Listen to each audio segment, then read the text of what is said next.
wear earrings? Is it a sin to make your hair? What extreme should you not go in order to look beautiful and all of that? Now, here is what I think. In the Christendom, there are people who wouldn't wear earrings, they wouldn't do anything because of their own conviction, and then some people believe it is okay to do all of those things because God sees your heart. Whatever it is you're doing, this is a walk of faith. It's a journey, and it is personal to everyone. Now, personally, there was this time I had this accessory on my head. It was a metal accessory. It was sign of the cross, a metal accessory in the sign of the cross, and then I had it pinned to my hair. And on a normal day, I wouldn't feel, but like things like that just made a lot of sense to me until this day when I slept, and then I had a dream, and in that dream, the person was asking me to take off the accessories I had put in my head. I think I had like 3 or 4 of them in my hair. So the person was asking me to take those metals off. And when I woke up, I just saw it. I just decided to say, hey, you know what? This thing will not harm me if I take it off. So I will not even spend my time thinking, oh, was it God? Was it not God?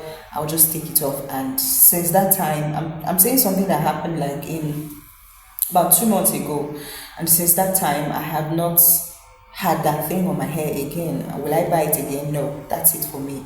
Now again, there was this time I used to have ankle chain on my leg, and yeah, even my mom didn't like the idea, but then I just thought, you know what, everybody is entitled to whatever it is that they want to do, as long as God sees my heart, right? And then I watched this documentary on rainmakers, and in the documentary, the people went to meet the Shango worshippers. I think it was the Shango worshippers. They went to meet the Shango worshippers to control the rain and all of that. And so one thing stood out.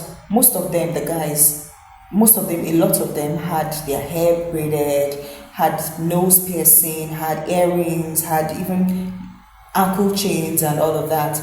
And so the interviewer now asked and said he noticed a lot of them had their hair on, and they were accessorized. Why was that? And then the man was explaining that Shango was a god, a fashion god. He loved fashion. He made his hair. He did all of those things, and that is why, as his worshippers, they also follow suit. They do all of those things as well.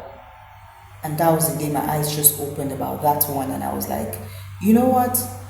Even though, yes, I am not them, they are not me, but if that is how they want to look, then I don't have to look like them. After all, the Bible did not give me a prescription to say, oh, I should wear this, I should wear that. If I left the Bible alone, I should go very minimal as I could with all of those jewelries. And so that was how I got my conviction that day on ankle chain and all of that. Now, why did I give this background story? I said that to say that it is your personal conviction. It is your walk with God. It is your journey with God.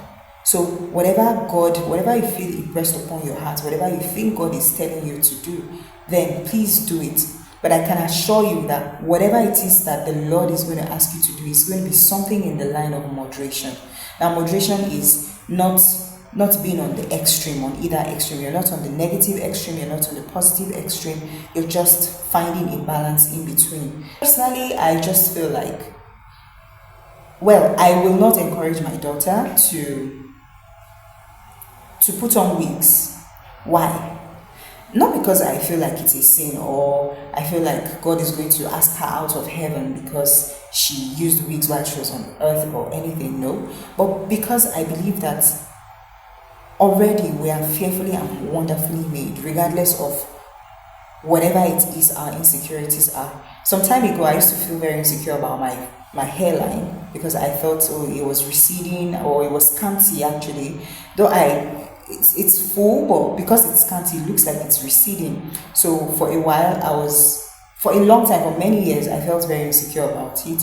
And I remembered I had a discussion with my husband, and I was like, I think I want to just dye this front to give that illusion of fullness and all of that. and then I had a daughter. And so I had to ask myself. So, funny enough, when my daughter came, she now had the kind of hairline I had. Or she has the kind of hairline I have. And so I had to ask myself, so now that she has your kind of hairline, do you think she's beautiful or not? And how do you want to, like, if she found herself feeling insecure about it, what would you teach her? What would you tell her? And that was my turning point for me personally, feeling comfortable, feeling secure about how I look naturally, how the Lord has made me to look naturally. I have a husband that appreciates me, hypes my beauty like. So that was where I had the turning point. I had a rethink about whether or not I want to, I want to dye my hairline just to feel more secure about what my hair is. Now, another thing that stood out for me was remembering that my Creator has numbered every strand on my hair. The best I can do is count the number of locks on my hair. Or you make your hair and then you count how many. But you do not know how many strands, but He knows. It means He is intentional about the design, whatever it is. So the wigs we put on, right? This is my opinion. The wigs we put on is to look like people of a certain race.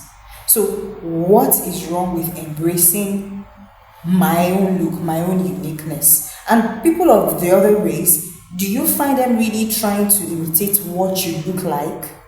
So am I trying to look like them because I feel like they are superior? Why do I want to? I don't know if it makes sense. It's us covering God's glory. What is God's glory? God's glory in us is the beauty of God, the creativeness of God. We're flaunting what God has done, His creation. We're bringing out God in His glory. And so when I feel ashamed about something on my body, maybe I feel ashamed about my height, especially things I cannot control, my height, my hairline, maybe I have a dent somewhere on my face and all of that, then it is me, or maybe I have bigger ears, smaller eyes, bigger mouth and all of that. It's me just looking at God in the face and saying, hey, you did not do well creating me. I can do better on myself. Same thing with wearing bum pads and all of that. Personally, I feel like if that cloth has to bring out your shape, and you know that it will not look the way it looked on the mannequin, you do not have to have that style on. When we decide to push out of our nature, out of who God has made us, it drives us into contentment, it drives into discontentment, it drives us into idolatry, because when we now do those things, we get dependent on them. For instance, you're having makeup every time, you are never confident of your natural face. Whenever you do that, you get dependent on the makeup such that whenever you're going out, you won't be confident to go out without the makeup. Why? Because you feel you don't look beautiful. And another thing is those chemicals, you keep piling them up on your face, then it affects the quality of your skin. It affects you start to have burns, you start to react and all of that. I just feel like these things are not worth it. So it is better we embrace the idea of moderation in everything we do.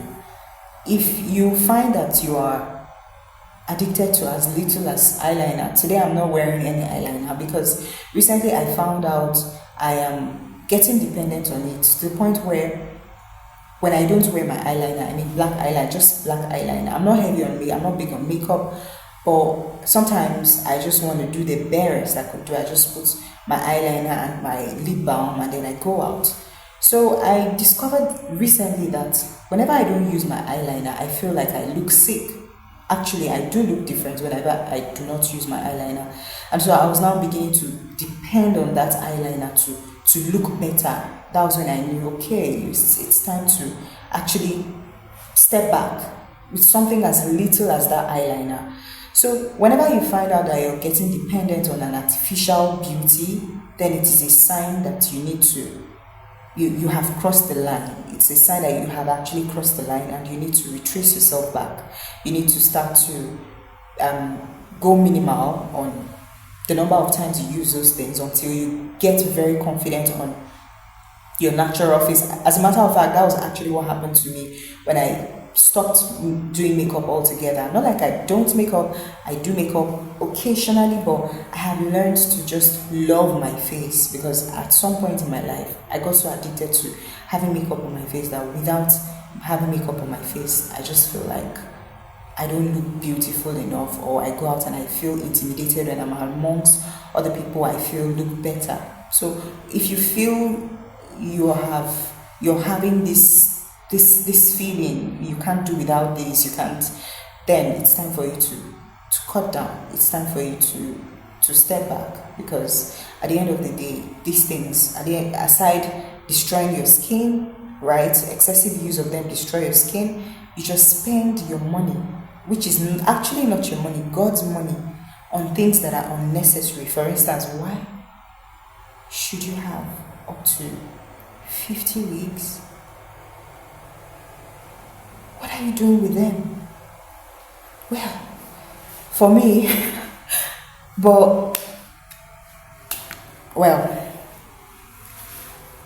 you need to be careful how you spend God's money. You can afford it does not mean you have to buy it. It is God's money. I bet that when you settle down to ask the Holy Spirit for direction on how to spend that money, He definitely will not ask you to buy some of the things that you're buying. These things make us focus more on the outward appearance and not on the inward appearance. And it is the inward, it is the spirit man that God is more interested in. So I hope that God helps us to draw the line and just know when to stop as far as beauty is concerned, and to know how much to go, how far to go as far as moderation is concerned. As a matter of fact, we have to go moderate on everything in life, even on food we eat, everything we have to go very moderate. The only thing we cannot go moderate on is on our personal relationship with God. So I pray that God helps us not to get trapped into the world's ideology of fashion, of what looks good. I pray that God helps us embrace who we are in Him, and to always remind us that